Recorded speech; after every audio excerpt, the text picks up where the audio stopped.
Kennedy Space Center, November. Go for launch. Yeah! Alright. We're 17, 16, 15 seconds away.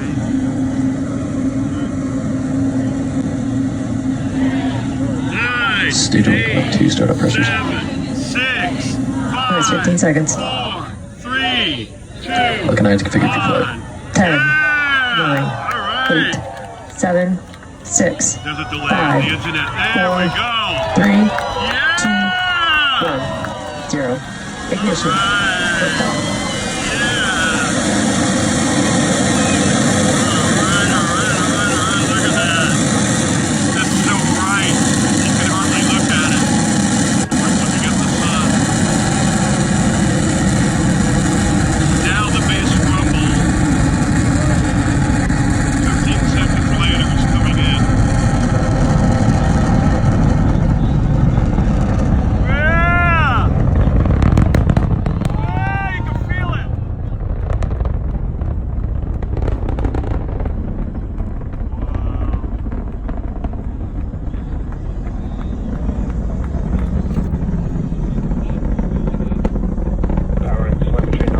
Successful liftoff of the Falcon 9 vehicle as it carries SPL-2 communications to geostationary transport. Now we're through the towers and we are ascending. The atmosphere decreases and there's less and less load on the vehicle. You should hear the call out for that soon.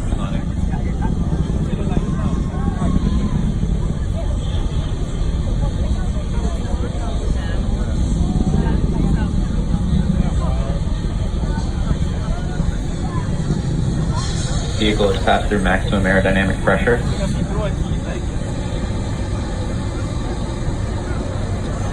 Oh, yeah, right up there.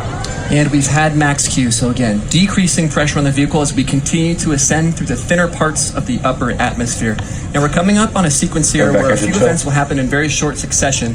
Those events are MECO, stage separation, and then SES-1. Those stand for MECO, main engine cutoff, stage separation, and then SES, which is second engine start number 1, the first of the 2 planned burns today. And those are, MECO is when we shut off the 9 Merlin engines of the first stage, and then once we've shut those down, we separate the 2 stages, and then once the stages are separated, the second stage engine, the Merlin vacuum engine, is exposed to space and it will begin burning.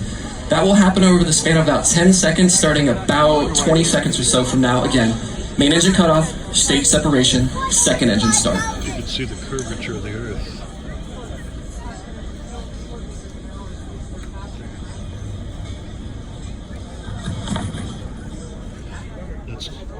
We're going to watch inside the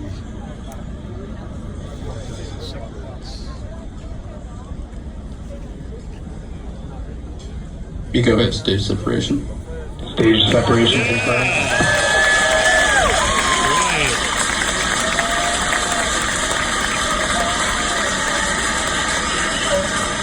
And back ignition.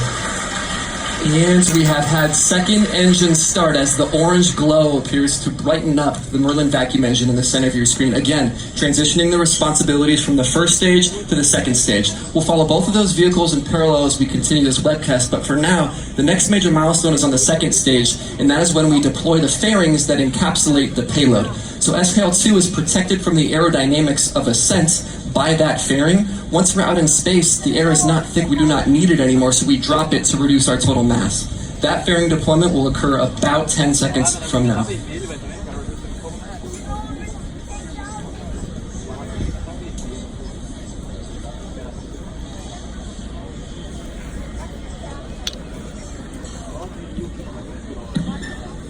Fairing separation confirmed.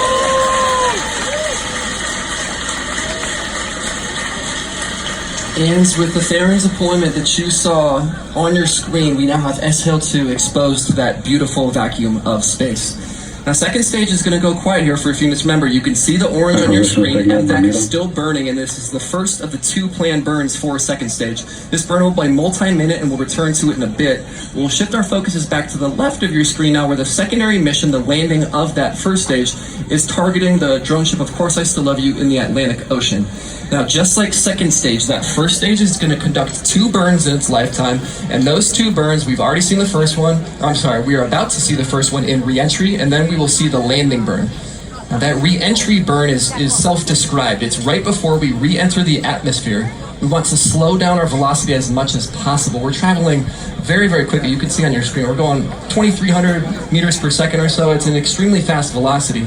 We want to reduce that before we actually re-enter the thickness of the atmosphere again. So that's what the re-entry burn is doing, and that will occur about a minute and a half or so from now. Stage 2 is following a nominal trajectory.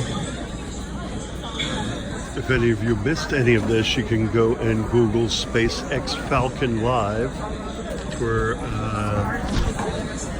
this, you could watch this for November 15th, 2018.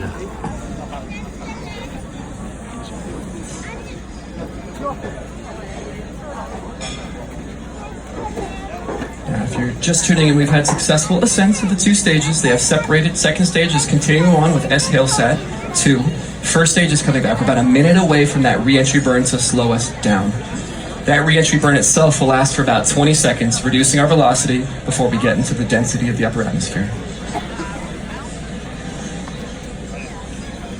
Remember, these are reusable rockets that come down. The part that is ejected come down and land on a few drone. Seconds away now. It's interesting to note, as you can see on the left side, we are actually engines facing the incoming air. So we're going engine first, and that's why the burn does slow us down. As the vehicle burns its engines, that will push us back up. And because we're going engine first, that will slow us down and decelerate the vehicle. You can see the curvature of the Earth. Those quick puffs you're seeing are cold gas thrusters that are there to make minor attitude or position corrections on the vehicle. Stage 1 entry startup. Oh, there you go. And that footage is being sent down from onboard cameras in space. So you can see through the choppiness there that the entry burn has started. Remember, 20-second burn in total for the re-entry.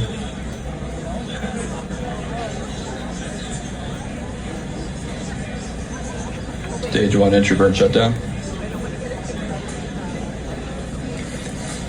And the entry burn has concluded. As you can see the exhaust there on the left side. Now we're going to go into the second of the 2 planned burns, the landing burn soon.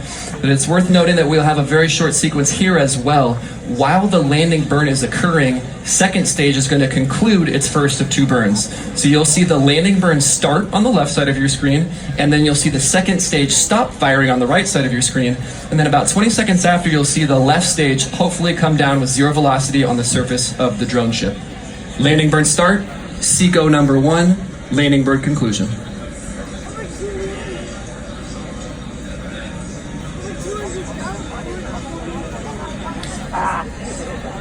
That's the sun over there. We're about 30 seconds out again. Landing burn, SECO 1, and then landing conclusion. That feed is intermittent. If it does come back, it will show up and clip on screen.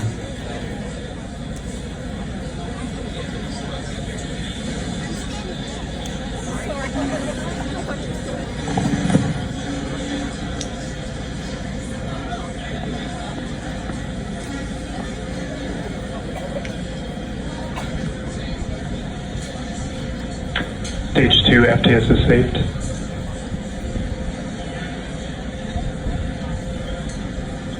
Landing burn startup.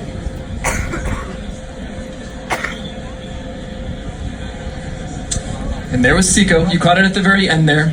Don't know exactly what's happening with the landing, but we'll report back for that as soon as we have information. But you saw that blip there at the end where SECO 1, second engine cutoff number 1, did occur, where the second stage stopped firing. We're going to check some data and tune in on first stage here in a second. Orbital insertion. All right, landing shut down. What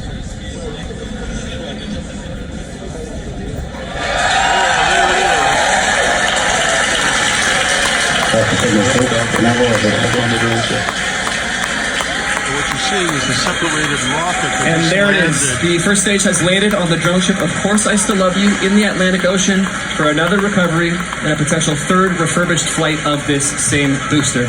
So with good success of that secondary mission, we'll transition back to the primary mission here, which is the delivery of S-HailSat 2 to geostationary transfer orbit. Now what we're going to do here is what we call a coast phase. It's going to last for about 15 minutes. Second stage has burned its first of 2, and now it's going to coast for a bit before it's aligned properly to execute its second burn. We're going to coast for about 15 minutes now. We'll return to you with the deployment of the S-HailSat 2 satellite when we return. A lot of people here. We're going to go ahead and broadcast. If you're in Florida, and you could go on the Kennedy Space Center website, and you can find out when there's launches. If you're watching in November of 2018, there's one, I think, around December 5th. They usually charge extra for liftoffs. This one was included in the admission, which is about $50 to $60 US. You take a bus out to the launch pad. This is the closest you can go without any problems. He was announcing earlier this is 3 miles away, and if the rocket blew up, debris will fly for 2 miles, so they put a mile buffer. Come out to one of these launches. It's really, really loud, and you actually feel it in your chest as it takes off. And it's so bright, your eyes hurt when you want to watch it. Anyway, that is the drone. That you're looking at is the rocket that was sent up and separated and actually landed back on its own, on those feet, on a drone chip. I've been actually here when it landed on the ground, and there's a sonic boom. It explodes when it comes in, but it's 40 miles out to sea. That was the best place for them to capture it. And this is, I was showing live footage a second ago. You see the curvature of the Earth for all you flat Earth theorists. And we're going to conclude, and you guys can pick us up on YouTube. Just Google SpaceX, November 14th launch. That's the actual ship right there live right now. That's the curvature of the Earth and the sun. They're going around the, darkened side of the Earth, and that's the sun there, creating sunlight. Beautiful day today in Florida.